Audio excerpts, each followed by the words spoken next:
ओम श्री गुरु गणेशाभ्याम नमः। हरिः ओम। गीता स्वाध्याय संख्या नंबर 12 में स्वागत है आपका। हम पिछली बार वर्स 39 पे आके रुके हुए थे और वहाँ हमने एक बहुत इम्पॉर्टेंट एक कॉन्सेप्ट जो हमारे सामने भगवान श्री कृष्ण रख रहे हैं, बोल रहे हैं कि मैं तुमको अभी कर्म योग बताने वाला हूँ जिससे तुम्हारे कर्म बंध छूट जाएंगे। तो कर्म से यदि बॉन्डेज होता है तो कर्म कर्म का योग क्यों सिखा रहे हैं, इसके बारे में भी हम लोगों को क्या बताया कि बुद्धि को यदि यूज करोगे, वो विवेक को यूज करोगे जिसके बारे में मैं ऑलरेडी बोल चुका हूँ। वर्स नंबर 8 से वर्स नंबर 30 तक ऑलरेडी बोल चुका हूँ।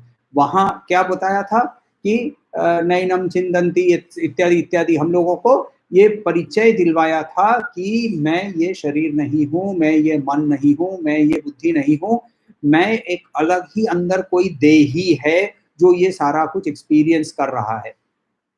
ये बुद्धि को लेकर तुम यदि अपना कर्म करोगे तो तुम्हें कर्म के बंधन से मुक्ति मिल सकती है, ऐसा हम लोगों ने देखा था। एषा ते विहिता सांख्ये बुद्धि योगे त्विमां शृणु बुद्धया युक्त्यो यया पार्थ कर्म बंधम प्रहास्यसि। तो कर्म बंध से मुक्त होना प्रहास्यसि ऐसा बोला था। याद रखिए सिचुएशन क्या है, ना युत्सो, मैं नहीं लड़ूंगा, ये बोलकर अर्जुन बैठ गया है। राइट, अर्जुन बैठ गया है, हाथ से गांडीव छोड़ दिया है, हाथ से तीर छोड़ दिए हैं, एंड ही इज सेइंग कि मेरे शरीर में कंपन हो रही थी एटसेट्रा एटसेट्रा, ये सब हम लोग देख चुके हैं चैप्टर 1 में। तो वहां वो सब होने के बाद उसने एक डिक्लेरेशन दिया इन चैप्टर 2 बिगिनिंग में कि मैं अब नहीं लड़ूंगा। तो इस सिचुएशन में नहीं क्यों लड़ूंगा, पहला उसका आर्ग्यूमेंट था कि जो सामने है वो स्वजन है, दूसरा उसका आर्ग्यूमेंट था कि इससे मुझे पाप होगा, तीसरा उसका कि यदि मैं यदि वो हूँ, शरीर नहीं है, तो मुझे लड़ने की क्या जरूरत है, यानी मुझे कोई काम करने की भी जरूरत नहीं है क्योंकि मैं ऐसे भी कोई काम नहीं करता हूँ। मैं वो हूँ ना जो जिसके अंदर में कोई काम नहीं है। For example, I am neither born, I will not die, I am not slaying, I am not slayed. मुझे कोई मार नहीं सकता है, मुझे कोई I am not slain, I am not the slayer. मुझे कोई मार नहीं सकता है, मैं मर नहीं सकता हूँ। तो यदि मैं वैसा हूँ तो मुझे फिर काम करने की क्या जरूरत है। तो मैं निष्क्रिय हो जाऊंगा, मैं निष्क्रिय बन के बैठूंगा। ये इस सिचुएशन में हमें आगे देखना है कि क्या कर रहे हैं। तो वर्स हम नंबर अभी 41 में जाते हैं। 41 से आज को हम लोग शुरू करते हैं। तो वर्स नंबर 41 में क्या बोल रहे हैं, and this is another very important shloka because it is the basis on which the whole theory of karma is also built. तो क्या बोल रहे हैं यहाँ कि हमारे माइंड के अंदर में एंडलेस डिजायर्स की विस्फोट होती रहती है, एंडलेस। व्यवसायात्मिका बुद्धिर एकेह कुरु नंदन, व्यवसायात्मिका बुद्धिर एकेह कुरु नंदन, बहुशाखा ह्यन्यन्ताश्च, बहुशाखा ह्यनन्ताश्च बुद्धयो व्यवसायिनाम। तो यहाँ क्या बोल रहे हैं कि जो हमारा जो बुद्धि है, जिसके अंदर में जो हमारा जो विवेक है, जो जब वो माइंड एंड बॉडी से वो जुड़ जाता है तो बॉडी, माइंड एंड इंटेलेक्ट, ये जो तीनों है एक साथ एक वन यूनिट हो जाते हैं और ईगो का पैदा होता है। स्मॉल आईनेस यानी माइंड, मी एटसेट्रा पैदा होता है और अब वो आइडेंटिफाइड है विद बॉडी एंड माइंड। उस समय उसके अंदर में एंडलेस डिजायर, एक डिजायर खत्म नहीं होता है तो दूसरा डिजायर पैदा होता है। इसमें एक छोटी सी हम लोग एक कहानी देख सकते हैं। कि ययाति की कहानी है। ययाति एक राजा थे जिसने 2 शादियां की थी। शुक्राचार्य की बेटी देवयानी को भी शादी की थी और उसने असुर राज की बेटी शर्मिष्ठा से भी शादी की थी। शर्मिष्ठा से शादी छुपा के की थी। तो शुक्राचार्य को ये पता चला तो उनको बहुत गुस्सा हुआ और उन्होंने ययाति को बूढ़ा होने का सॉरी क्षमा करें, अचानक से बूढ़ा हो जाने का श्राप दिया। तो ये जब अचानक से बूढ़ा हो जाने का श्राप दिया तो ययाति उनके सारे बेटों को बुलाते हैं, जिनके अंदर में यदु एक बेटा है, जिनसे यादव आते हैं, भरत एक बेटा है, ऐसे सारे, पुरु एक बेटा है। तो ऐसे सारे बेटों को बुलाकर हर एक को पूछता है वो कि मेरा बूढ़ापन जो है वो तुम ले लोगे क्या? क्योंकि उन्होंने शुक्राचार्य से माफी मांगी। तो शुक्राचार्य ने कहा कि यदि कोई भी तुम्हारा ये जो क्या शरीर की जीर्णता जो है वो कोई लेने को तैयार हो तो वो आप उसको दे सकते हैं।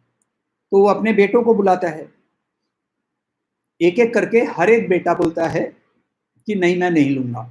सबसे छोटा बेटा जो है वो बोलता है कि नहीं मैं लेने को तैयार हूं। उसको लेने के बाद वो शर्मिष्ठा और देवयानी को लेकर कुछ सालों तक तरह तरह की जगहों में भ्रमण करके आनंद करके आए वापस in his young body, and his son has taken on the old age. तो उस ओल्ड एज का सन को वो बोल रहे हैं कि ये जो जीर्णता है तुम्हारे शरीर में वो मुझे वापस दे दो, क्योंकि मैं एक चीज सीखा हूं कि जितने जो डिजायर्स हैं उनको मीट करते जाओगे तो वो अग्नि में घी डालने समान है। एग्जैक्ट उपमा व्यास यूज कर रहे हैं कि ये अग्नि में घी डालने के समान है। तो ये डिजायर्स कभी भी खत्म नहीं होते हैं बाय मीटिंग द डिजायर। ये मैं आज को, ये मेरा लास्ट मैंगो है, जैसे ही हम ये लास्ट मैंगो बोलते हैं तो दूसरा मैंगो के ऊपर, आम के ऊपर नजर जाती है। Now whether this is your last smoke, whether this is your last drink, whether this is your last mango, हर बार हमारे अंदर में एक डिजायर, हम आम खाने से आम की खाने की इच्छा की तृप्ति नहीं होती है। ये हमारे शास्त्र हम लोग को बहुत क्लियरली समझाते हैं। रमन महर्षि ने कहा था कि if you want to train your mind, learn to say no. जब भी आपका माइंड कुछ मांगेगा, उस माइंड को आप उसको नो जब बोलेंगे तो वो माइंड उस नो को के अगेंस्ट में वो रिबेल करेगा। जब भी वो रिबेल करेगा, जब भी वो उसके अगेंस्ट में लड़ेगा, तो उस माइंड के अंदर का स्ट्रेंथ जो है to be able to accept no, ये भी बढ़ते जाएगा। जैसे हम लोग एक्सरसाइज करते हैं, तब जब हम वजन उठाते हैं, तो यदि आप 10 किलो उठा रहे हैं, 10 किलो का वजन उठाते हैं, कुछ दिन के बाद वो 10 किलो बहुत सामान्य सा हो जाता है, बहुत ईजी हो जाता है। तब आपको यदि कुछ और डेवलपमेंट चाहिए तो वो 12 किलो उठाना पड़ता है, एटसेट्रा। तो वैसे ही आपके माइंड को जब भी आप उसके अंदर में डिजायर जागता है, उसको आप नो कहते जाते हैं, तो वो ट्रेन होता है। This is what Raman Maharshi also says. So therefore यहाँ क्या बोला है कि बहुशाखा ह्यनंताश्च बुद्धयो व्यवसायिनाम। तो हमारे जो है बहुशाखा, एंडलेसली इसके डाइवर्सिफाइड ब्रांचेस, एक में से, जैसे एक पेड़ होता है जिसमें से एक शाखा से और एक शाखा, उसमें से और एक शाखा, टहनियां निकलती जाती है, वैसे ही हमारे डिजायर्स एक में से एक हमारे अंदर में ये हमारी इच्छाएं पैदा होते जाती है। जब हमारी बुद्धि शरीर और मन के साथ लिप्त होके रहता है, ये एक रियलिटी है, ये हम लोगों को एस्टैब्लिश करते हैं श्री कृष्ण। यहां से हम आगे चलेंगे तो देखते हैं वर्स नंबर 42 एंड 43 एक साथ। तो 42 43 में ये बोल रहे हैं, ये इंपॉर्टेंट इसीलिए है क्योंकि यहाँ ये बोल रहे हैं कि जो वैदिक ट्रूथ्स हैं, वैदिक स्क्रिप्चर्स हैं, इनके अंदर में बहुत क्लैरिटी है if you take them as a whole. और उसके अंदर में ये जो अभी तक जो हम लोगों को बताया गया है in Bhagavad Gita, it is equivalent to the teachings of the Upanishads. However, the scenario is very different. The scenario is very different, और वो सिनेरियो के बारे में बात करते हैं। तो यहाँ क्या बोल रहे हैं कि please don't take out of context and don't get stuck on only those parts of the Vedas which is मेरे फेवर में है, मुझे ये अच्छा लगता है इसीलिए। तो वो नहीं करके हम थोड़ा सा आगे, इसमें एक और कहानी एक याद आ गई। वो ऐसा है कि वेद में ये बताया गया है कि हमारे शरीर के हर अंश में एक एक अंश में एक एक देवता विराजमान है। तो वैसे हमारे हाथों के देवता जो हैं वो इंद्र माने जाते हैं। एक सज्जन थे, उन्होंने बहुत बढ़िया एक बगीचा बनाया था। लोग आते थे और पूछते थे माली रखा था क्या? बोले नहीं, मैंने बनाया है। तो ऐसे करके वो बताते जाते थे। अब क्या हुआ कि ऐसे करते करते एक दिन एक बूढ़ा सांड जो था वो इधर उधर भटकते भटकते इस बगीचा के अंदर में आ गया। बगीचे के अंदर में आके उसने कुछ पौधे खा लिए, फूल खा लिए। तो ये जो आदमी था उसको बहुत गुस्सा आ गया, उसने लाठी से ये सांड को मार मार के मार डाला तो गो हत्या का पाप हो गया। आजू बाजू के सारे लोग आ गए, सब ने कहा कि गो हत्या हुई है, तुमको प्रायश्चित करना है। तो इसने कहा कि मैंने कहाँ किया, ये तो मेरे हाथों से हुआ है, हाथ के देवता इंद्र है, पाप इंद्र का है, मेरा नहीं है। तो do you see how what is he doing, he is selecting very specifically, क्योंकि जब वो बगीचा किसने बनाया, मैंने बनाया, तब हाथों से नहीं बनाया। तो और जब सांड मर गया तो किसने मारा, हाथों ने मारा, हाथ के देवता इंद्र है तो फॉल्ट इंद्र का है। ये जो इस तरह का जो बिहेवियर है, ये बिहेवियर हमारा कभी कभी हो जाता है। हम स्क्रिप्चर को या किसी भी टेक्स्ट को आउट ऑफ कॉन्टेक्स्ट जब लेने लगते हैं। सो प्लीज अंडरस्टैंड, हम लोगों को पूरा ही एक साथ लेना जरूरी है। नेक्स्ट स्टैंजा 44 में हमें ये बताते हैं कि जो जिनके अंदर में ये जो बहुशाखा वाले जो डिजायर्स उत्पन्न हो रहे हैं, उनके अंदर में एकाग्रता मन की नहीं हो सकती है। Now if please remember this, very simple, very important, because हमारे ये कार्य जीवन में भी बहुत इंपॉर्टेंट है। क्या है, क्योंकि यदि हमारे अंदर में, यदि हम अपनी बुद्धि को, हमारे विवेक को और हमारे मन को एकाग्रत नहीं कर सकते हैं, तो तयापाहृत चेतसाम वो बोल रहे हैं, सेकेंड वर्ड आप देखिए वहां। तो फर्स्ट वर्ड में भोगैश्वर्य प्रसक्ता नाम, जो भोग और ऐश्वर्य से आसक्त है, तो उसके वैसे जिस, यानी जो उसको डिजायर्स के पीछे वो दौड़े जा रहा है, उसके माइंड ने उसको कंट्रोल कर लिया है। उसका माइंड एक बार यहाँ भटकता है, दूसरी बार दूसरी जगह भटकता है। मना मार्कट रूपा, mind is a monkey, it keeps jumping इधर उधर इधर उधर। तो वो उसके साथ जो ऐसा माइंड के अंडर में आप कंट्रोल में है, तो आप कभी भी एकाग्रित नहीं हो सकते हैं। समाधो ना विधीयते, तो उनको समाधि नहीं मिल सकती है। Samadhi here does not mean to become लीन in divinity, it means basically to be able to concentrate one's mind. So what is the way by which we can do our work properly? Our work to be done properly needs to be we need to be concentrated. To be concentrated, what must we do?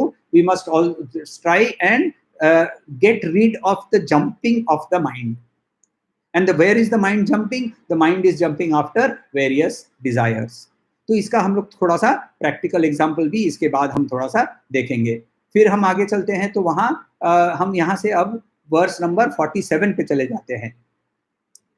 शायद मेरे हिसाब से, I am not sure whether this is true और not, but I feel that this is the number 1 popular shloka of the Bhagavad Gita. किसी को भी आप पूछेंगे कि भगवत गीता जानते हो कि नहीं, तो पता नहीं, भगवत गीता शायद नहीं भी जानता हो। भगवत गीता में पहला वर्ड क्या था, आप लोगों को याद होगा, पता नहीं याद है कि नहीं। पहला वर्ड क्या है, धृतराष्ट्र है, राइट। धृतराष्ट्र उवाच धर्म क्षेत्रे कुरुक्षेत्रे समवेतायुयुत्सवः। तो पहला वर्ड धृतराष्ट्र उवाच, धृतराष्ट्र है। तो और किसने किससे कहा, तो बोलते हैं कि श्री कृष्ण भगवान ने कहा अर्जुन से, नहीं, संजय ने कहा धृतराष्ट्र से, वो सुन रहे हैं हम लोग। तो जिनको ये गीता के बारे में आधा अधूरा पता भी हो, उनको भी ये वाला श्लोक और ये पूरा भी, उसमें भी पूरा श्लोक नहीं उनको पता होता है, उनमें वो पहला लाइन उनको पता होता है, कर्मण्येवाधिकारस्ते मा फलेषु कदाचन। तो जैसे ही उसको पूछते हैं कि इसका मतलब क्या, तो बोलते हैं कर्म किए जा, फल की चिंता मत कर। कर्म किए जा, फल की चिंता मत कर। अब थोड़ा सा हम यहाँ से बैक ट्रैक करके तरह तरह की चीज देखते हैं। पहले फर्स्ट, अर्जुन निष्क्रिय होके बैठा है। निष्क्रियता लक्ष्य हो नहीं सकता है। क्यों? क्योंकि और आगे चल के वर्स चैप्टर 3 में कृष्ण क्लियरली ये बताते हैं कि निष्क्रियता असंभव है। आप एकदम स्थिर होकर भी बैठ जाएंगे तो भी आपका हार्ट चालू रहेगा, आपके ब्रीदिंग चालू रहेगी, आपके ब्रेन, लिवर इत्यादि चालू रहेगा। निष्क्रियता 100% निष्क्रियता असंभव है। आप यदि हाथ पैर की निष्क्रियता की बात कर रहे हैं तो वो शायद संभव है, मगर हमें निष्कर्मता की बात, निष्कर्मता की बात करनी है। तो निष्कर्मता और निष्क्रियता, इसमें फर्क क्या है? टू बी, निष्कर्मता का मतलब होता है, निष्कर्म क्या है? निष्कर्म है जो सेल्फ है, जिसका हम अभी कोई एक्सप्लेनेशन, कोई डिस्क्रिप्शन नहीं कर पाए हैं, जिसका हमने देही नाम दे दिया है, जिसका हमने क्षेत्रज्ञ नाम दिया है, हमने ऐसे जिसके नाम दिए हैं, वो जो है वो ही कंप्लीटली निष्कर्म है, क्योंकि वो ना जन्मता है, वो ना मारता है, वो ना मरता है, वो हवा से ना सूखता है, पानी से ना वो भीगता है, तो वो जो है वो कंप्लीटली निष्कर्म है। तो निष्कर्मता का मतलब है उस जो वो देही है उसको एक्सपीरियंस करना, उसके सेल्फ को एक्सपीरियंस करना। मैं मुझको पहचानने लगा हूं, तो वो है टारगेट, निष्क्रियता नहीं। निष्क्रियता टारगेट हो नहीं सकता है। इसको हम लोग पहले भी वर्स 38-39 में भी हम लोग देख चुके हैं ऑलरेडी। तो यहाँ हम लोगों को पहला ये हम लोगों को देखता है कि निष्क्रियता, हाथ पैर एटलीस्ट बंद करना कौन कर सकता है? कौन बोल सकता है कि नहीं मैं अब कोई भी, मेरी कोई ड्यूटी नहीं है, मैंने सारी मेरी ड्यूटीज मीट कर ली है, तो इसके यानी मैं सन्यासी हो गया हूँ। अर्जुन एक जगह पे वो भी टारगेट कर रहा है, एटलीस्ट मेंटली ही is saying fine, I agree that ये मेरे स्वजन नहीं है, ये भी देही हैं और इनको मैं मार नहीं सकूंगा, मगर मुझे कुछ काम नहीं करना है। अब मैं समझ गया हूँ। और वो क्या बोले थे याद रखिए, कि मैं तुम्हारा शिष्य हूँ, याद है ना आपको? तो मैं तुम्हारा शिष्य हूँ, मुझे वो बताओ जिससे मुझे नित्य श्रेय मिले। नित्य श्रेय, वो वहां नित्य एवरलास्टिंग श्रेय मिले। एवरलास्टिंग क्या है? एवरलास्टिंग सिर्फ एक ही चीज है, वही जो कभी भी मरता नहीं है। तो यानी वो अब आइडेंटिफाइंग दैट सेल्फ मांग चुका है कृष्ण के पास। तो वो मांगने के लिए that means he is now has become a Sikar of knowledge. Now, if he is seeking knowledge, तो नॉलेज और एक्शन एक साथ नहीं होते हैं। ये हम लोग ऐसे नॉर्मल वर्ल्ड में देखते हैं, तो नॉलेज सीकर क्या करता है? तो बोलता है भगवा पहनता है और वो सन्यास ले लेता है। वैसा नहीं है। सन्यास कौन ले सकता है? इसके लिए बहुत क्लियरली स्क्रिप्चर के अंदर में बोला गया है, बहुत clearly. Shri Krishna himself in 11th chapter, 10th chapter में, कृष्ण श्रीमद् भागवत पुराण में 10th चैप्टर में हमें ये मिलता है, कृष्ण लीला मिलती है। इसके अलावा फिर हम जब आगे जाते हैं 11th चैप्टर में जाते हैं, तो वहां वो बोलते हैं यदा कर्म विपाकेषु लोकेषु निरय आत्मसु विरागो जायते सम्यम न्यस्ताग्नि प्रव्रजेत तथा। यानी जो जिसके अंदर में वैराग्य जान चुका है, जो वानप्रस्थी है, जिसके अंदर में वानप्रस्थ के समय उसके अंदर में वैराग्य जा चुका है, वो ही संन्यास ले सकता है। बट इसके अलावा ब्रह्मसूत्र में भी बताया गया है कि इट डज नॉट मैटर कि तुम्हें कहाँ और कब संन्यास ले सकते हो। एक्चुअली फॉर दैट मैटर जबल श्रुति उपनिषद के अंदर में, जबल श्रुति के अंदर में यज्ञवल्क्य और जनक के बीच में जो वार्तालाप है, वहां क्या पूछ रहे हैं? जनक पूछते हैं कि मैं कब संन्यास ले सकता हूं? तो बोलते हैं कि तुम संन्यास कब ले सकते हो? तो एक है कि तुम पहले ब्रह्मचर्य बनो, शिष्य बन के सब कुछ सीखो, उसके बाद फिर वहां से तुम गृहस्थ बनो, गृहस्थाश्रम के जो सारे कार्य हैं वो निपटाओ, उसके बाद फिर तुम वानप्रस्थी बनो। तो वानप्रस्थी बन के उसके बाद तुम परिव्रजक या फिर सन्यासी बन सकते हो। ये एक है। दूसरा, यदि कोई भी आश्रम में, आश्रम यानी जो हमने अभी जो बताया, गृहस्थ आश्रम, वानप्रस्थ आश्रम, ब्रह्मचारी आश्रम, ऐसे आश्रम यानी stages of life, in stages of life में कहीं भी यदि तुम्हारे अंदर में ऐसा कठोर वैराग्य जाग चुका है कि तुम्हारे अंदर में वो मुमुक्षत्व जाग चुका है, तो तुम उधर ही तुरंत ही संन्यास ले सकते हो। मैंने आपको बताया था कि मैं एक तो ये दूसरे और एक साधु महाराज हैं जिनके भी साथ भी मेरी परिचय हुई थी। तो वो उन्होंने मुझे बताया, मैंने उनको पूछा था कि आपने संन्यास लिया तो घर वाले के क्या प्रॉब्लम था? तो उन्होंने कहा कि घर वालों का बहुत प्रॉब्लम था। तो मैंने क्या किया, मैं गया और on a particular day I got up from my bed, I took my bath, I wrote a letter, I put it in front of my mother, I did pranam to her, and I walked out.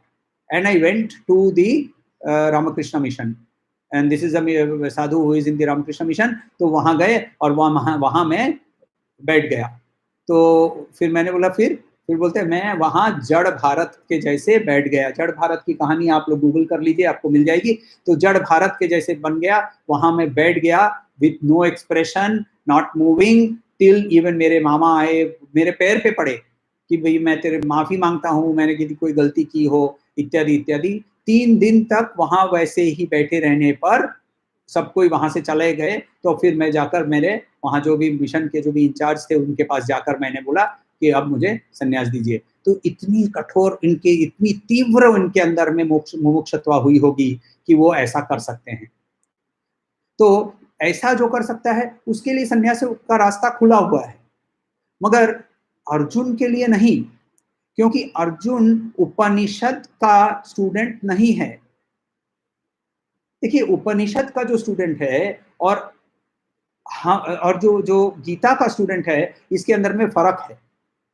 उपनिषद का student जो है वो हमने पहले भी देखा था कि मुंडक उपनिषद के अंदर में बताया था कि हाथ में समित लेकर शिष्य बन के आपको अपने गुरु के पास जाना है। यानी आप ऑलरेडी बाकी जो सब फाउंडेशनल लर्निंग है वो सब ऑलरेडी कर चुके हैं। फिर आप जाते हैं तो वहां उपनिषदिक टीचिंग्स के अंदर में कर्म का कोई भी उल्लेख आपको नहीं मिलेगा। क्यों? क्योंकि वो जो उसके जो श्रोता है, उपनिषदिक टीचिंग्स के जो भी श्रोता हैं, वो श्रोता जहां है वहां वो उसकी सराउंडिंग्स क्या है, वन है, एक निर्जन आश्रम है, एक वहाँ शांत परिवेश, एक शांत माहौल है। यहाँ उपनिषद हो रही है। गीता कहाँ हो रही है? आपके और मेरे लिए है ये। और आपके और मेरे लिए कहाँ है? हम युद्ध क्षेत्र में खड़े हैं। युद्ध क्षेत्र के अंदर में एक साइड में माँ और एक साइड में वाइफ, दोनों जन की खींचातानी के अंदर में मथनी के जैसे हम भी ऐसे ऐसे मथे जा रहे हैं। तो उस मथनी के लिए, वैसे ही सिचुएशन के लिए, वैसे लोगों के लिए ही गीता बताई गई है। और देयरफॉर हमारे लिए the importance of karma has also been told to us very clearly. So now let us go back to this particular first line itself only. पहला लाइन वहां क्या बोल रहे हैं कि कर्मण्येवाधिकारस्ते मा फलेषु कदाचन। अब इसमें मैं 2 वर्ड पहले एक्सप्लेन करने की कोशिश करता हूं। एक है कर्म। तो यहां जो है गीता में, because the situation of Gita is very different, I am sorry, because the situation of Gita is very different, तो यहाँ जो वर्ड है कर्म, यहाँ कर्म का मतलब it is equivalent to any action that we do in our day-to-day life. It is not about what Vedas talk about, what Upanishad talks about karma. वहाँ जो कर्म की बात करते हैं वो कर्म कांड के रिलेटेड कर्म की बात करते हैं, यानी जो रिचुअल्स हम लोगों के लिए प्रिस्क्राइब्ड हैं। नित्य कर्म, नैमित्य कर्म, काम्य कर्म इत्यादि इत्यादि, ये कर्म का वर्ड यूज किया गया है उपनिषदों में। तो गीता का तो पहले ही जब हम कर्मण्य का कर्म, यहाँ जो कर्म वर्ड है, ये कर्म हमारे हमारे सारे एक्शंस के ऊपर ये प्रिस्क्राइब किया गया है। दूसरा वर्ड हम लेते हैं अधिकार। Now the moment we talk of the word अधिकार, this can be understood in many many ways. अधिकार क्या होता है? अधिकार यानी मेरा होना, राइट? पावर, राइट, मेरा अधिकार, मेरा राइट। बाल गंगाधर तिलक ने कहा था कि स्वराज्य हमारा जन्मसिद्ध अधिकार है, ये मेरा अधिकार, वो एक सेंस होता है अधिकार। दूसरा एक वर्ड आता है अधिकार का, जिसका मतलब होता है थोड़ा सा दूसरा एग्जांपल लेते हैं। देखिए, जैसे आप कभी भी किसी गवर्नमेंट वाली ऑफिस में चले जाइए, तो गवर्नमेंट वाली ऑफिस में जब जाएंगे तो वहां क्या मिलता है आपको? सारे जो डेजिग्नेशन होते हैं, ये डेजिग्नेशन पे आपको हिंदी अनुवादित वहां मिलते हैं। तो एक एग्जांपल लेते हैं, फाइनेंस कंट्रोलर। इसका यदि आप अनुवाद करें तो आपको मिलेगा वित्त अधिकारी। अकाउंट्स कंट्रोलर, लेखा अधिकारी। कमर्शियल कंट्रोलर तो वाणिज्य अधिकारी। यानी कंट्रोलर यानी अधिकारी, तो कंट्रोल यानी अधिकार। यहाँ वही चीज उतनी ही बताई गई है, उतनी ही बताई गई है। यहाँ यही बताया गया है कि कर्म के ऊपर तुम्हारा कंट्रोल है, फल के ऊपर कंट्रोल नहीं है, फल के ऊपर कंट्रोल नहीं है। अभी में हम सिर्फ पहला लाइन की बात ही कर रहे हैं, हम दूसरी लाइन के ऊपर बाद में थोड़ी देर में आते हैं। तो पहले लाइन के अंदर में ही हम देखें, कर्मण्येवाधिकारस्ते मा फलेषु कदाचन। कर्म किए जा, फल की चिंता मत कर, फल की चिंता मत कर। 48 लेते समय बात करेंगे फल की चिंता क्या करें या नहीं करें, मगर फिलहाल इतना समझें कि यहाँ अधिकार के बारे में जब बताया है, वहां ये देखते हैं कि अधिकार का मतलब होता है कंट्रोल। तो खाली हम रिजल्ट के बारे में सोचे जाएंगे तो ऐसा है कि यदि आप किसी कॉर्पोरेट वर्ल्ड में काम करते हैं, आप सेल्स में भी काम कर रहे हैं, तो आपका बॉस आपको हर समय पूछता है कितना हुआ, कितना हुआ। यानी वो किसके बारे में पूछ रहा है? कर्म फल के बारे में पूछ रहा है। तो कर्म फल के बारे में क्या पूछ रहा है? तो यहाँ देखिए सेकेंड लाइन में हम आते हैं, माँ कर्म फल हेतुर्भू, माँ कर्म फल हेतुर्भू माते संगोत्स्वकर्मणि। तो सिर्फ कर्म फल के पीछे दौड़ो मत, do not get motivated by कर्म का फल, nor can you say that I will be inactive. अकर्मणि, माते संगोत्स्व अकर्मणि। तो you are being told very clearly, the rule of life is being told to us, a life of not only normal life, ये तो inspired life, a life of stress free life। ये 2 श्लोक और आगे के 2-3 श्लोक के अंदर में ये पूरे हमारे डे टू डे लाइफ के सारे फॉर्मूले यहाँ हम लोगों को बता दिए गए। बट ऑब्वियसली इसके लिए हमारा फाउंडेशन चैप्टर 1 से शुरू होके चैप्टर वर्स 1 वर्स 46 तक आना पड़ेगा, क्योंकि इसके पहले का जो है वो फाउंडेशनल है। हम जब तक ये नहीं समझेंगे कि मैं बॉडी नहीं हूँ, मैं माइंड नहीं हूँ, मैं इंटेलेक्ट नहीं हूँ, तब तक ये सेंस इस लाइन का कोई सेंस नहीं बनेगा। तो कर्मण्येवाधिकारस्ते मा फलेषु कदाचन मा कर्म फल हेतुर्भूः मा ते संगोत्स्वकर्मणि। ये so you cannot be inactive. You cannot say that oh I am, you are actually, by saying that मैं inactive रहूंगा, you are actually showing an attachment to you are showing an attachment to inactivity, you are showing an attachment to laziness. तो sales का example आपको लिया, you take any example, इसी के basis पे आप यदि देखें तो हम जो बात कर रहे हैं आजकल के हमारे इसका मैनेजमेंट थियोरी में, इसे हम लोग इनपुट मैनेजमेंट कहते हैं। इनपुट मैनेजमेंट का मतलब कि आप आउटपुट को मैनेज नहीं कर पाते हैं, आप आउटपुट को सिर्फ मेजर कर पाते हैं। मैं यदि लेट अस से कि मैं एक ऐसा कार्य लेता हूं जो हम लोगों को नहीं करना चाहिए, at least in India we are specifically prohibited, और मैं एक ब्लैक बक का हंटिंग करने जा रहा हूं। आप समझ रहे हैं कि मैं किसकी बात कर रहा हूं। तो मैं ब्लैक बक की हंटिंग करने जा रहा हूं, राइट। तो ये ब्लैक बक की हंटिंग करने के लिए मेरे हाथ में बंदूक है। मैं ब्लैक बक को मार सकूंगा ये गारंटी नहीं है। तो यदि मैं ब्लैक बक को मारूंगा, मैं ब्लैक बक को मारूंगा, मैं ब्लैक बक को मारूंगा, ब्लैक बक को मारूंगा, ये ऐसे करते रहूं तो ब्लैक बक नहीं मरने वाला है। कैसे मरेगा?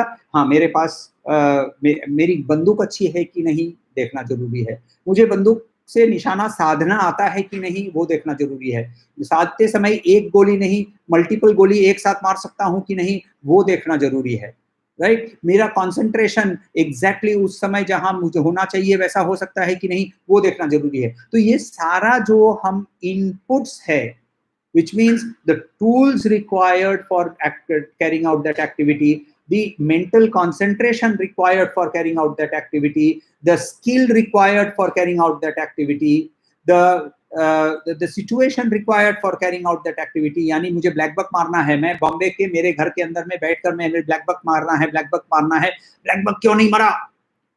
तो ब्लैक बक नहीं मरेगा, मुझे जाना पड़ेगा, रन में जाना पड़ेगा, राइट। रन में जहां ब्लैक बक है वहां जाना पड़ेगा। तो ये सारे सिचुएशन भी वैसा क्रिएट करना। मगर बुलेट मारने के बाद उसी क्षण वो ब्लैक बक वहां से हिलकर बाएं और दाहिनी ओर चला नहीं जाएगा, इस पर हमारे कोई भी हमारे हाथ में नियंत्रण नहीं है। So we can only manage the input. We can never manage the output. Magar if you look at today's world, why is there so much stress? Because input के ऊपर zero काम किए हुए हम ये output मांग रहे हैं। जब मैं कॉर्पोरेट में काम करता हूँ, मेरे मित्रों के साथ काम करता हूँ वहां, तो मैं लोगों को ये भी बोल देता हूँ कभी कभी कि 4 दिन का उपवास करके मुझे पॉटी करके दिखाओ। तो तो ऑब्वियसली इनपुट नहीं होगा तो आउटपुट नहीं होगा। और इसीलिए बहुत क्लियरली समझा रहे हैं हमें श्री कृष्ण कि कर्मण्येवाधिकारस्ते, कंट्रोल तुम्हारा सिर्फ कर्म पर है। कर्म किए जा फल की चिंता मत कर is not the translation of this particular shloka. माँ फलेशु कदाचना, ये कर्म पर ही तुम्हारा अधिकार है, फल का पर अधिकार नहीं है, ऐसा भी नहीं बताया गया है। अधिकार वर्ड जो है यहाँ, इसका मतलब है कंट्रोल। तो इससे हम लोग इतना क्लियरली समझ सकते हैं कि हम लोगों को जब भी हम स्क्रिप्चर को समझें तो उसे कॉन्टेक्सचुअली समझना जरूरी है, उसके वर्ड का मीनिंग उस कॉन्टेक्स्ट में क्या बताया है वो समझना जरूरी है। यदि मैं मेरे मेंटल कैपेसिटीज जो नॉर्मल मेंटल कैपेसिटीज है उससे इसको समझने की कोशिश करूं तो फिर मैं वही समझूंगा जो अभी तक हम लोग समझ के आए हैं। मगर यदि मेरे अंदर में वो फाउंडेशन क्लियर है कि मैं क्या हूं, मैं वो देही हूं जो बचपन से लेकर, शैशव से लेकर, कौमारत्व से लेकर, यौवन से लेकर बुढ़ापा सारा ही एक्सपीरियंस कर चुका है, देह का अंतर भी एक्सपीरियंस कर चुका है, और वो मैं हूं जिसके अंदर जिसको शस्त्र से काट नहीं सकते हैं। तो ऐसा वो मैं का जब आइडेंटिफिकेशन होता है, यानी बुद्धि का योग के साथ जब कर्म करते हैं, तब ये स्टेटमेंट करना इजी होता है कि मैं कर्म के फल की अभी चिंता नहीं करूंगा। इसका मतलब वो चिंता है जिसके बारे में हम अभी बता रहे थे कि ये बोल रहे हैं कि सिर्फ फल लाओ, फल लाओ, फल लाओ, मां कर्म फल हेतु भूः। तो being motivated only by the results. तो हम लोग बहुत बार बोलते हैं ना, the work itself should be its own reward. तो ये यहाँ वही चीज बोली गई है। तो हम आगे चलते हैं, वर्स 48 के बारे में भी देखते हैं वहाँ, और थोड़ा सा वहाँ भी थोड़ा हम लोग और रुकेंगे और डिस्कस करेंगे और थोड़ा समझने की कोशिश करेंगे। तो वहाँ क्या बोल रहे हैं हम? वहाँ ये बोल रहे हैं कि very good, thank you very much. एक बहुत सुंदर सा सवाल आया है, वो सवाल जवाब देना जरूरी है बिफोर वी मूव ऑन। तो सवाल ये है कि कि does this mean that in expectation of the fruit or result we should plan the inputs, and for possible emergencies backup plan should also go into the inputs? 100%, 100%। हम उसके बारे में वर्स नंबर 50 में बहुत अच्छी तरह से देखेंगे। वर्स 50 के बारे में जब देखेंगे तब इसका एग्जैक्ट आंसर आपको मिलेगा कि ये हम कैसे, हम किस लेवल की हमें तैयारी करनी है। तो अर्जुन हमारे जैसा ही है, कंफ्यूज्ड है, विषादी है, डिप्रेस्ड हो जाता है, कभी कभी वो एकदम एक्साइटेड हो जाता है। उसको भी वो भले उसको वो बोल रहा है कि राज्य नहीं चाहिए, वो हमने एक्सप्लेन किया था उस लास्ट टाइम, हम लोगों ने डिस्कस भी किया था कि वो जब कोई हमको बोलता है कि मुझे आम नहीं चाहिए, तो एक्चुअली वो आम के बारे में ही सोच रहा है। और इसके लिए मैंने और एक एग्जांपल यूज किया था कि आपकी स्पाउस जो है, जो भी हो, मेल या फीमेल डजंट मैटर, आप उसको जाकर पूछते हैं कि वो मुंह चढ़ा के बैठे हुए हैं और उनको आप पूछते हैं कि क्या हुआ, तो वो बोलते हैं कुछ नहीं। कुछ नहीं का मतलब होता है बहुत कुछ। तो ऐसे ही अर्जुन भी हमारे तरह ही ये बोल रहे हैं कुछ नहीं, यानी मुझे राज नहीं चाहिए, मुझे लोगों को मारना नहीं है। तो ये सब कुछ जो बोल रहा है वो विपरीतार्थक बोल रहा है। वो बोलते समय अब वो बोल रहे हैं कि अब वो धनंजय को ये बोल रहे हैं कि इस योग में अपने आप को एस्टैब्लिश करो by giving up the attachment to success or failure. By giving up the attachment to the success or failure, that means stop being motivated by the results. Stop being motivated by the results and go ahead and act. That action that you do in such balance is nothing but yoga. What is yoga? Yoga, yuj se word aata hai. Yuj means to join. To join what? To join my understanding myself with that greater self. I understand myself. That joining happens. Or if you are a devotee, then joining with that Paramatma happens. So understanding it from the jnana perspective, understanding this from the devotional perspective, the joining happens only when every action is done with that bhava of saying this action itself is the perfect way of doing this. एक true devotee जो है, उसका वर्णन जब करते हैं तो वो बोलता है कि मैं पूजा इसीलिए करता हूं क्योंकि पूजा ही मुझे सेटिस्फैक्शन देता है। ये पूजा उसने एक्सेप्ट किया नहीं किया वो मुझे नहीं पता। एग्जाम्पल है, कौन से संत थे मुझे याद नहीं आ रहा है, महाराष्ट्रियन संत थे वो, और उनको कितने महान है देखिए। वो पंढरपुर रोज जाते थे, और पंढरपुर जब रोज जाते थे और वो अंधे थे, मैं सूरदास की बात नहीं कर रहा हूँ। तो वो अंधे थे और वो पंढरपुर रोज मंदिर में जाते थे। तो एक जन ने उनको पूछा कि आप तो भगवान को देख नहीं पाते हैं, तो आप आते क्यों हैं? तो कहते हैं कि मैं देख नहीं पाता हूँ, सही बात है, मगर जब मैं यहाँ आता हूँ तो शायद वो मुझे देख लेता है। देखिए इंपॉर्टेंस ऑफ द वर्ड्स, शायद वो मुझे देख लेता है। That means I am not bothered with the result of the fact whether he will see me और whether he will not see me. It is my duty to come here. ये है devotee का stand. Exactly as the same way as the gyani, he is also saying the exactly the same thing. देखिए रामकृष्ण परमहंसा ने बार बार बोला है कि ट्रू डिवोशन एंड ट्रू ज्ञाना are ultimately both the same.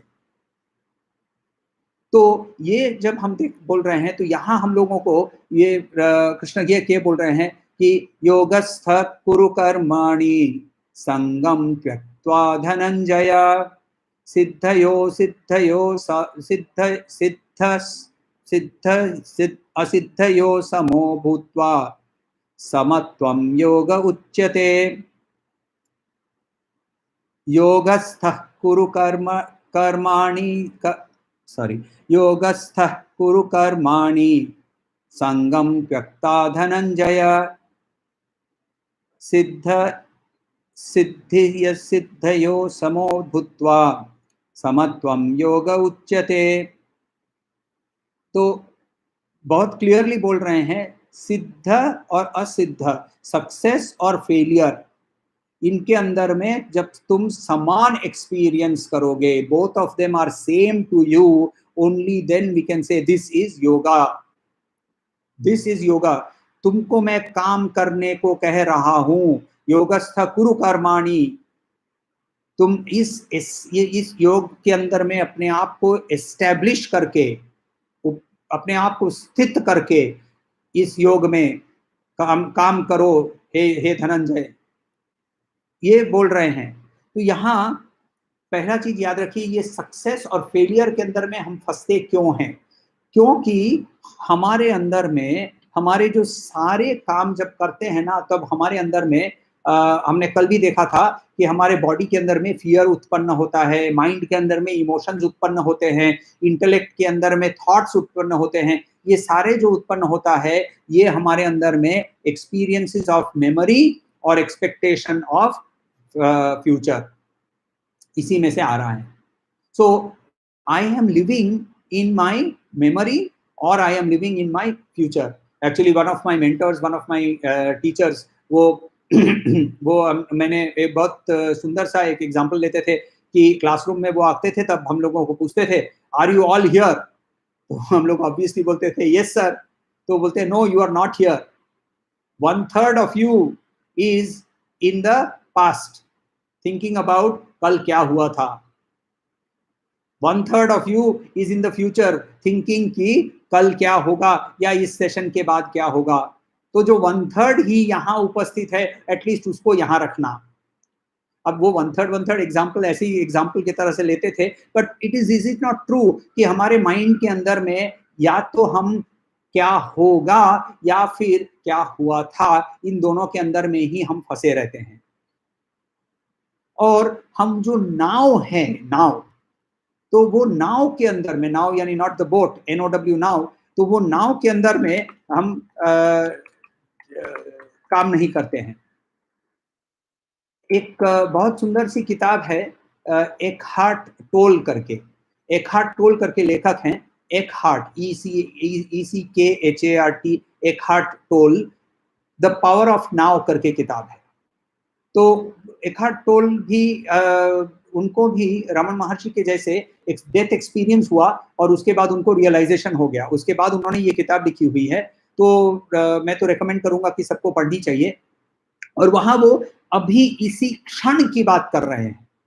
ये इसी क्षण जो है, यही एकमात्र हमारे हाथ में है, इसी ये क्षण ही एकमात्र हमारे एक्शन के लिए अवेलेबल है। जो आगे होने वाला है वो मेरे इमेजिनेशन में है, और जो हो चुका है वो मेरे मेमोरी में है। सो यदि हम इस दोनों के बाहर से काम करना शुरू करें, तो what we are saying here is that can I be involved without attached? Can I be involved without being attached? तो इसके लिए हम ये पार्ट हम लोगों को जब देखते हैं, तो हम थोड़ा सा यहाँ से आगे जाते हैं, वर्स नंबर 49 देखते हैं। सो वहाँ वर्स नंबर 49 में क्या बोल रहे हैं कि ये जो फल हेतव, लास्ट वर्ड्स यूज किए हैं कि जो फल का हेतु, जो फ्रूट, जो फल यानी रिजल्ट्स, ये रिजल्ट्स के हेतु से जो काम करते हैं वो कृपण हैं। कृपण जो है, याद रखिए, ये एक वर्ड प्ले है, क्योंकि हम लोगों ने पहले देखा था कि अर्जुन बोल रहे हैं कि मेरे अंदर में बहुत कृपा उत्पन्न हुई है। उसके बाद उसी कृपा का वर्ड को उसने खुद को डिस्क्राइब करते हुए कार्पण्य दोष करके उन्होंने यूज किया है। कार्पण्य दोष, उनके अंदर में कार्पण्य यानी कृपणत्व का उनको दोष पैदा हुआ, ऐसा भी वो बोल रहे हैं। तो यहाँ हम लोगों को बताया जा रहा है कि प्लीज अंडरस्टैंड कि if you are stuck with the fruits, if you are stuck with the results, if you are all the time saying कि सेल्स क्यों नहीं हुआ, सेल्स क्यों नहीं हुआ, सेल्स क्यों नहीं हुआ, विदाउट अंडरस्टैंडिंग कि सेल्स लाने के लिए मुझे स्किल डेवलप करना जरूरी है, मुझे कस्टमर के पास पहुंचना जरूरी है, मुझे करेक्ट पिचिंग आना चाहिए, मुझे करेक्ट प्रोडक्ट होना चाहिए, ये सब कुछ यदि नहीं है और ये सारा ज्ञान यदि मुझे नहीं मिला है, तो और फिर इस सेल्स को लाने के लिए मैंने प्लान ठीक से नहीं किया है, तो फिर मेरे पास सेल्स आने वाला नहीं है, मैं कर्म फल हेतु के अंदर में ही मैं अटका हुआ हूँ। तो कृपणा फल हेतवः, तो जो फल हेतु के अंदर में अटके हुए हैं वो कृपण हैं, ये बोलकर आगे बढ़ रहे हैं। और वर्ष 50 हम लोग देखते हैं, तो वर्ष 50 में हम लोगों को, जो वर्ष 47 में हम लोगों को बताया गया था कि कर्मण्येवाधिकारस्ते मा फलेषु कदाचन, तो जब बताया कि सिर्फ कर्म के ऊपर कॉन्सेंट्रेट करो, please concentrate on the inputs, don't be attached to the output, Arjun is like us and he says that then how should I work? तो यहाँ वो बहुत क्लियर ही हम लोगों को बता देते हैं। क्या बोल रहे हैं? बुद्धि युक्तो जहातीह उभे सुकृत दुष्कृते, बुद्धि युक्तो जहातीह उभे सुकृत दुष्कृते, तस्मात् योगाय युज्यस्व योगः कर्मसु कौशलम। तो यहाँ क्या बोल रहे हैं कि तुम यदि बुद्धि से काम करो, याद रखिए बुद्धि और सांख्य दोनों को एक समान यूज किया था, तो यानी वो वाला नॉलेज जो कि जिसके अंदर में हमारे identification with body mind intellect है, वो हम उसको त्याग कर सकते हैं। या फिर हम यदि डिवोशनल एस्पेक्ट से देखें तो हम ये बोल रहे हैं कि वो बुद्धि, वो नॉलेज कि एक परमात्मा है जिसके जरिए सब कुछ हो रहा है। Either of these two is true and depending on our perception and our perspective. तो वो बुद्धि युक्तो जहाती है यानी वो can get rid of, we can discard. तो क्या डिस्कार्ड कर सकते हैं? दोनों, positive and negative reactions, positive reactions as well as negative reactions, दोनों डिस्कार्ड कर सकते हैं। I have been very fortunate personally to have grown up with somebody जिसने भगवत गीता को इन श्लोकों को एटलीस्ट एक माध्यम बनाया था खुद के जीवन को जीने का। मैं मेरे दादाजी की बात कर रहा हूँ, तो उनके पुत्र यानी मेरे पिता ने शरीर त्याग किया, तो उनका जो देही था वो निकल गया। तो जब पुत्र मर जाता है तब ऐसा बोला जाता है कि पुत्र का जो शोक होता है, यानी एक सुभाषितम में, सुभाषितम करके कलेक्शन ऑफ सेइंग्स है, वहाँ ये बोलते हैं कि पिता जब गुजर जाते हैं, पिता यानी पिता या माता जब गुजर जाते हैं तो इनका शोक जो है वो पहले श्राद्ध तक रहता है। पत्नी यानी पति या पत्नी गुजर जाती है या गुजर जाता है तो उसके जो स्पाउस के डेथ का उनकी दूसरी शादी होने तक शोक रहता है। मगर यदि पुत्र गुजर जाता है तो इसका शोक कभी भी नहीं जाता है। ऐसे हालत में भी क्या हुआ कि ऑब्वियसली मैं बड़ा पुत्र हूँ, तो सारा भार मेरे ऊपर आया। मैं भी काफी छोटा था उस समय, तो मगर सारा भार मेरे ऊपर आया, तो मैं उस समय रोया नहीं था। घर के लोग सब सारे बाहर चले गए थे, सिर्फ दादाजी घर पे थे, और उस समय कोई नहीं था देखकर मैं फूट के रोने लगा। और उस समय मेरे दादाजी ने एक किताब निकल के, एक्चुअली महाभारत का एक कहानी निकाल के मुझे पढ़ के ये समझा रहे थे कि हमारी जो रिलेशनशिप है वो आत्मा से वही आत्मा है जो तुम्हारे अंदर में भी है, और देह के साथ हमारा कोई रिलेशनशिप नहीं है। तो खुद के पुत्र के मृत्यु पर ऐसा वो अपने आप को कंट्रोल कर सकते हैं। अच्छा देखिए, दुख के समय हम लोग अपने आप को कंट्रोल करना बहुत इजी होता है, सब कोई आ जाता है, बोलता है कि ऐसा तो होता ही है, मरकट वैराग्य होता है। जब स्मशान में लोग जाते हैं तो बोलते हैं, तब सब कोई बहुत बड़े बड़े फिलोसोफर बन जाते हैं, तब बोलते हैं कि हाँ शरीर नश्वर है, आत्मा ही सत्य है, इत्यादि इत्यादि स्टेटमेंट्स वहां भी बहुत आ जाते हैं। तो दुख के समय को कंट्रोल करना बहुत ईजी है। इसके बाद में क्या हुआ कि समयांतर के बाद में मैंने सीए की परीक्षा दी, रिजल्ट मैंने देखा और रिजल्ट के बाद उस समय मार्क्स देखे, मार्क्स देखकर ही मुझे पता चला कि शायद मुझे ऑल इंडिया रैंक भी मिली है। ये देखकर मैं बहुत उत्फुल्ल हुआ, लिटरली कूदते-कूदते घर आया, घर आते ही मैंने हमारे जो ठाकुर जी हैं उनको प्रणाम किया और दादाजी को प्रणाम किया। दादाजी छोटे से साइज में थे तो उनको मैंने उठा लिया गोदी में और उठा के कूदने लगा। तो उन्होंने मुझे, अब वो खूब शांत से उन्होंने बोला रखो नीचे, क्या हुआ? मैंने बोला परीक्षा पास कर गया हूँ, शायद रैंक भी मिली है। तो उन्होंने वो हंसे और कहा कि मगर उसमें इतनी उत्तेजना का क्या कारण? सुकृत दुष्कृते, किसके उसमें क्या? दोनों में समता। तो ये मैंने खुद की आंखों से देखा है कि ऐसे भी लोग होते हैं, लोग अपने आप को कंट्रोल करके अपना लाइफ जी सकते हैं। और ऐसे लोग जब जीते हैं तो उनके लाइफ के अंदर में you will find that they have lived a stress free life, they have lived a happy life. Maybe they have not become, they are not well known.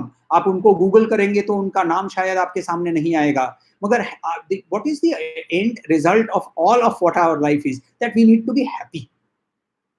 Where is your happiness? I don't know. But one of the ways to find happiness is to be in the now, to be present in the present moment, and to act on the action without a fear and without the fear of failure, without the joy of success already created in your mind. So how do we do this? इसके लिए एक सूत्र हम लोगों को इसी श्लोक में लास्ट वाला जो पद है उसके अंदर में हमको दे दिया गया है। योग कर्मसु कौशलम तस्मात् योगाय युज्यस्व, योग कर्मसु कौशलम। Skill in action, excellence in action is yoga. Excellence लाना पड़ेगा।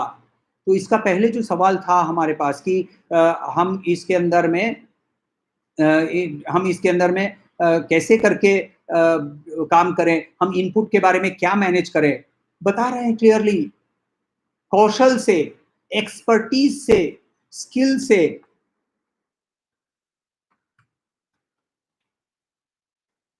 तो ये एक्सपर्टीज जो है, ये एक्सपर्टीज से काम करने के लिए बोल रहे हैं योग कर्मसु कौशलम। तो एक्सपर्टीज का मतलब सिर्फ ये नहीं कि मैं अपना नॉलेज, दूसरों का नॉलेज भी लेकर आओ, लोगों से यदि मदद मांगनी है तो वो ले लो, किताब पढ़नी है तो वो ले लो, प्लानिंग अच्छी तरह से करो। सब कुछ अच्छी तरह से यदि किया हो तो रिजल्ट अपने आप ही आ जाना चाहिए, ये हम लोग ऑटोमेटिकली समझ सकते हैं। सो योगा कर्मसु कौशलम, यहाँ या यदि हम लोग समझ सकते हैं तो हम लोग को सिर्फ दो ही आधे लाइंस नहीं, एक लाइन पूरा और एक लाइन आधा, 1.5 लाइन यदि हम क्लियरली समझ सके, उसके पहले के सारे सब कुछ को समझते हुए एंड इन दोनों को हम प्रैक्टिस कर सके, तो we can have a very very inspired life, a very life that is very free of stress, free of tension and free of fear of failure. क्या है ये दो लाइंस? कर्मण्येवाधिकारस्ते मा फलेषु कदाचन, ये एक लाइन, और एक आधी लाइन योग कर्मसु कौशलम। तो इतना ही यदि हम लोग प्रैक्टिस कर सके कि मैं इनपुट्स के ऊपर ही ध्यान दूंगा, मैं आउटपुट की चिंता नहीं करूंगा, और इनपुट्स पर ध्यान देते समय मैं इतना गारंटी करूंगा, मैं रात को सोते समय मैं कहूंगा today I have done my best, ये मैं बोलूंगा। यदि उस लेवल तक मैं अपने आप की तैयारी कर सकता हूं तो, और तैयारी करके इनपुट के ऊपर काम कर सकता हूं, तो फिर it is guaranteed that we will definitely be free from the fear of failure and will not get disturbed with by success either. And इसी को योग कहते हैं, इसके पहले वाले श्लोक में ही हम लोगों को बताया गया है। So यहाँ यदि कोई सवाल हो तो सवाल प्लीज पूछ लीजिएगा, और नहीं तो हम आज का सेशन यहाँ समाप्त करते हैं।